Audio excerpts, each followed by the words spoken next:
Alors je commence par le grand écart. Maintenant qu'on est un peu échauffé, c'est le moment de tenter le grand écart. Si on le fait trop vite, c'est le claquage assuré. Mais peut-être que là, au bout de 10 minutes, on va pouvoir y aller.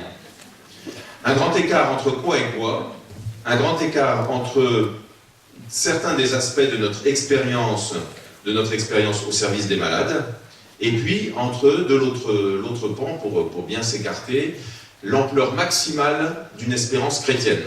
Je vous le dis franchement. Alors commençons par le début, commençons par vous, commençons par votre expérience. Votre service nous permet d'entrer vraiment dans les questions d'aujourd'hui, une pierre d'attente à plusieurs facettes, et j'ai surtout souligné 2 types de facettes. Dans un premier temps, ce qui fait le cœur de votre mission, c'est d'être au service de personnes souffrantes. Je verrai en quoi ça nous interroge vraiment. Et puis, dans un deuxième temps, une autre facette, eh bien, c'est que cette expérience et cette mission, vous les accomplissez dans un contexte qui change, comme toujours, qui est même relativement neuf, comme souvent dans l'histoire des hommes, et qu'il faut quand même un peu préciser, ou dont on peut souligner aussi certaines ambiguïtés. Voilà la première jambe du grand écart.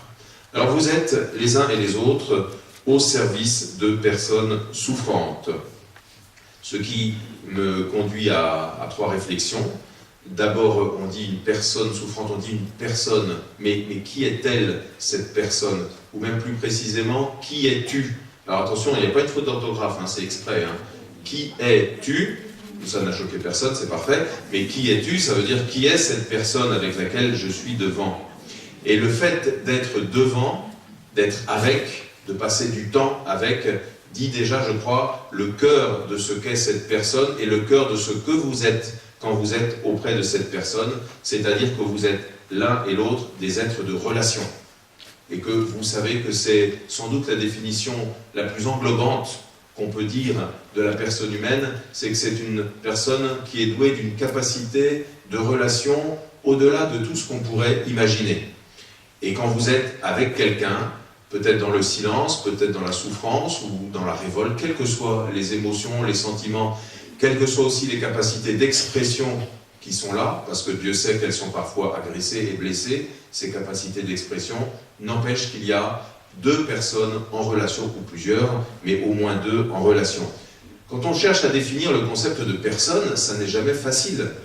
Et vous voyez que dans les débats, par exemple, de sociétés qui peuvent nous habiter de 1000 façons, et comptez pas sur moi pour rentrer dedans, il y a toujours cette aspiration commune de vouloir être au service de la personne, de vouloir respecter la dignité de la personne, mais j'ai peur que de temps en temps, on oublie complètement de se mettre au moins d'accord sur ce qu'on entend par le mot personne. Alors je crois que dire qu'une personne va être capable d'une relation maximale, c'est déjà quelque chose. Peut-être que vous auriez été davantage tenté de dire qu'une personne, c'est un être doué de raison, c'est un être libre, c'est un être conscient. Tout ça, c'est vrai. Mais je me demande si même ces mots-là ne sont pas repris dans le mot de relation. Quand on dit, par exemple, que nous sommes des êtres doués de conscience, à quoi ça sert finalement la conscience, sinon à faire grandir et à ajuster toujours davantage notre relation à nous-mêmes déjà? Pas facile d'être en relation avec soi-même. Est-ce que la conscience n'est pas cet outil de relation de nous avec nous, déjà? Est-ce que la liberté, dont on fait grand cas, et à juste titre, est-ce que la liberté n'est pas ce qui va suprêmement nous permettre de nouer les relations dont nous avons besoin avec tous les autres? Et je pense bien entendu à la relation d'aimer, qui est si constitutive de nous, et qui a besoin de notre liberté, pas de liberté sans amour, pas d'amour sans liberté. Eh bien tout ça, ça va être au service aussi de relations. Et même lorsqu'on dit que l'être humain est un être raisonnable, qu'il est doué de parole, par exemple, à quoi ça sert la parole, sinon à entrer également en relation? Alors je ne détaille pas trop, parce que si je m'arrête trop longtemps sur le petit i, du petit a, du petit 1, du grand 1, eh bien on n'est pas couché. Donc je passe, mais vous voyez, entrez déjà dans ce questionnement-là, je suis en relation, nous sommes 2 personnes ensemble, dont l'une souffre plus que l'autre, mais les 2 sont bien des personnes. Le deuxième point que vous constatez aussi, que vous, si j'ose dire, touchez du doigt en permanence, c'est que cette personne au service de laquelle vous êtes est strictement impensable sans son corps. Et que son corps va être l'expression finalement la plus englobante là aussi de toute sa personnalité. Le corps porte en lui-même la totalité personnelle de celui de celle avec laquelle vous êtes. Et pourtant, en même temps, vous faites le constat que ce corps est en permanente évolution, éventuellement en dégradation physique, qu'il n'a plus les capacités qu'il avait il y a 20 ans, il y a 40 ans, qui va peut-être venir peut-être même totalement incapable d'exprimer des relations, peut-être des émotions. Et il y a ce corps qui est là et qui nous interroge parce que c'est le corps d'une personne, c'est la personne dans son corps. Donc pourtant, à travers ce que je viens de dire, on pressent aussi que le jeu de cette personne, ou son tu vis-à-vis de nous, reste pourtant irréductible à son corps. C'est-à-dire que le corps va évoluer, le corps va souffrir, et cette personne-là, c'est toujours la même. Et l'identité que cette personne conserve, que chacun de nous conserve, c'est toujours le même qui dit « je » depuis qu'il a appris à parler jusqu'à aujourd'hui, avec toutes les variations.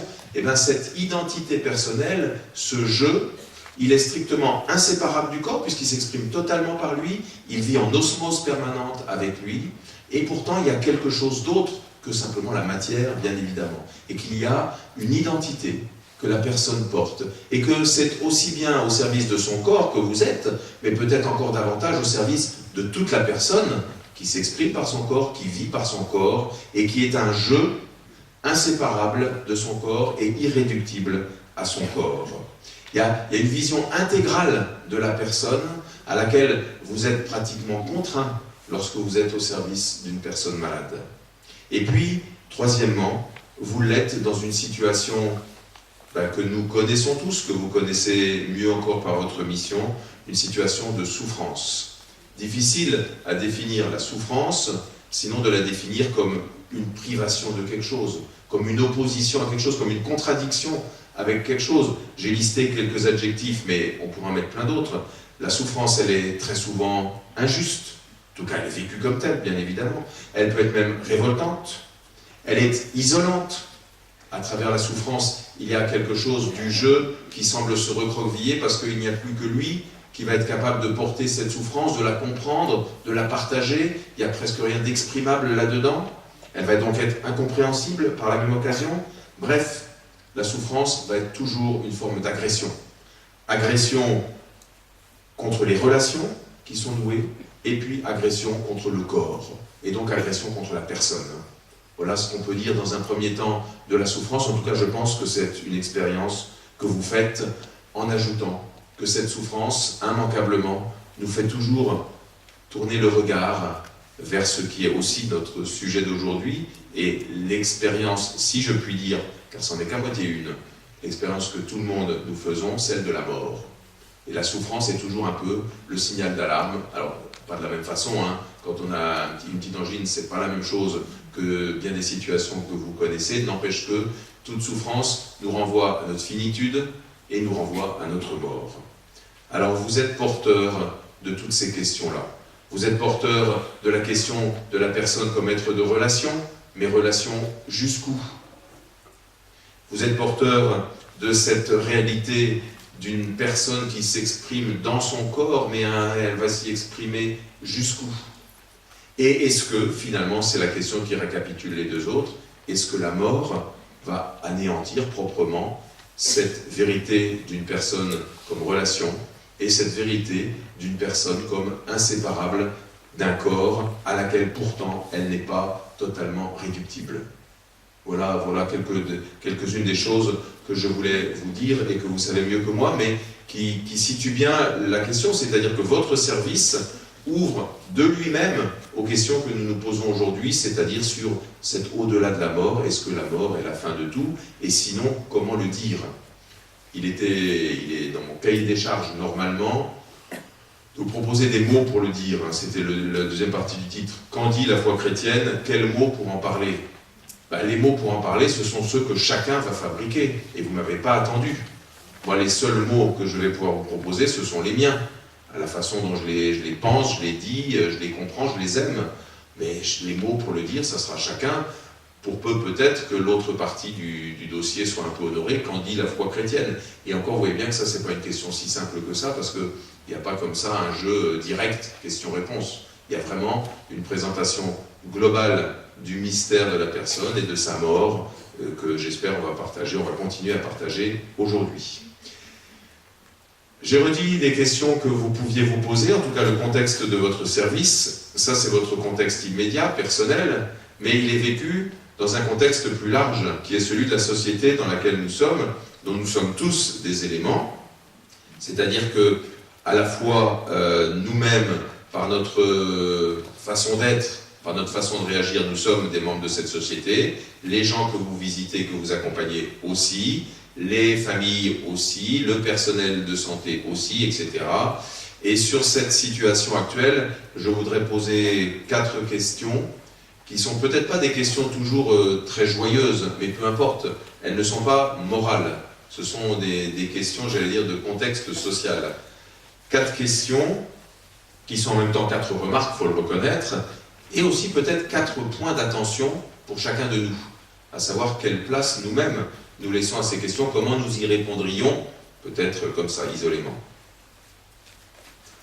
La première question, c'est de se demander quelle place notre société, notre culture ambiante laisse-t-elle pour la vie spirituelle ?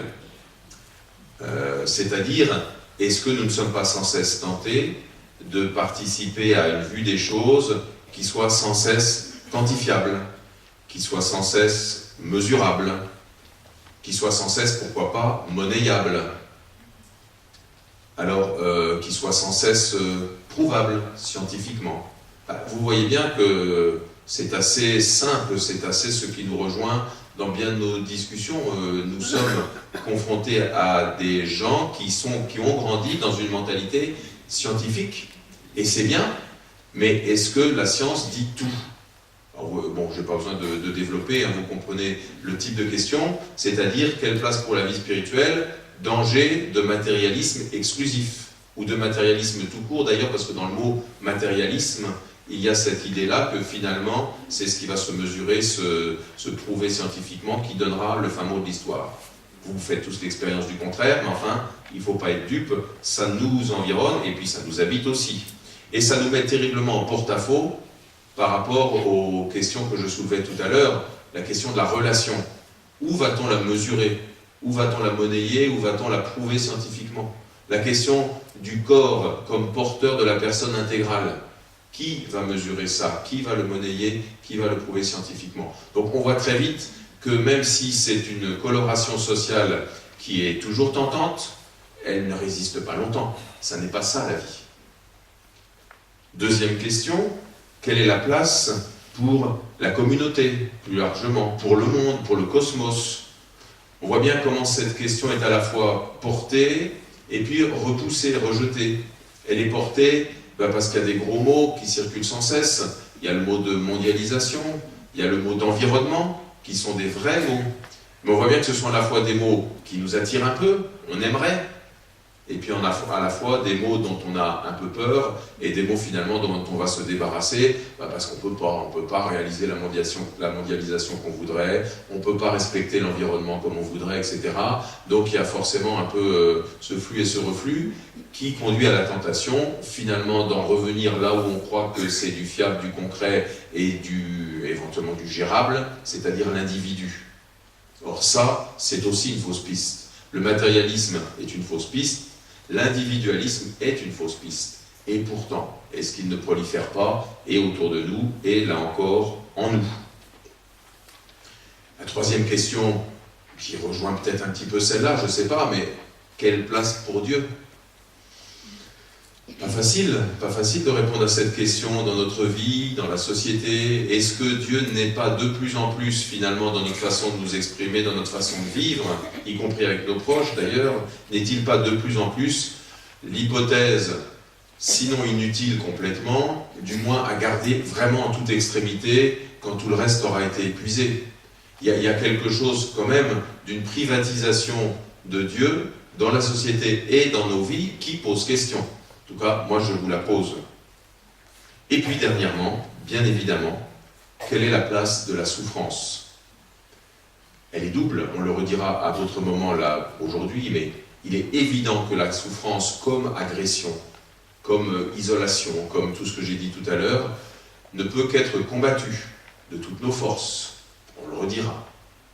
Et pourtant, on fait en même temps le constat que le combat contre la souffrance ressemble bien souvent à une succession d'échecs. Alors c'est des petits échecs, ou c'est le gros échec, le grand échec, qui est la mort au bout du chemin. Alors est-ce qu'il n'y a pas une illusion incroyable à penser que le combat contre la souffrance doit absolument être victorieux? Ça, c'est une question.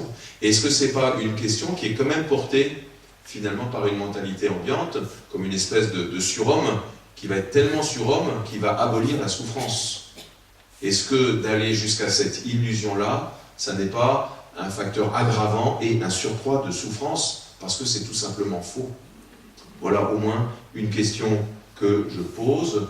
Comment comprendre la souffrance aussi, en lien avec notre finitude, en lien peut-être aussi avec tous les péchés des hommes. Alors je lâche aussi un mot théologique sur lequel je devrais m'expliquer un peu plus, mais on voit bien comment la présence du mal dans le monde, du mal dans nos cœurs aussi, est facteur de souffrance. Alors qui va lutter contre tout ça? Est-ce que ça va être nous? Est-ce qu'on va laisser une autre possibilité et une autre espérance surtout? Là, c'est ce qu'on va voir dans la suite. Que faire de la souffrance? Quel chemin possible? Étant bien dit et redit qu'il fallait la combattre par tous les moyens. Voilà. Alors voilà une des deux jambes de mon grand écart de ce matin. C'est peut-être la jambe sur laquelle nous sommes la plus assurés, parce que vous la connaissez, nous la pratiquons, etc. Mais maintenant, je voudrais entrer dans l'autre, que j'ai intitulé « Une espérance maximale ».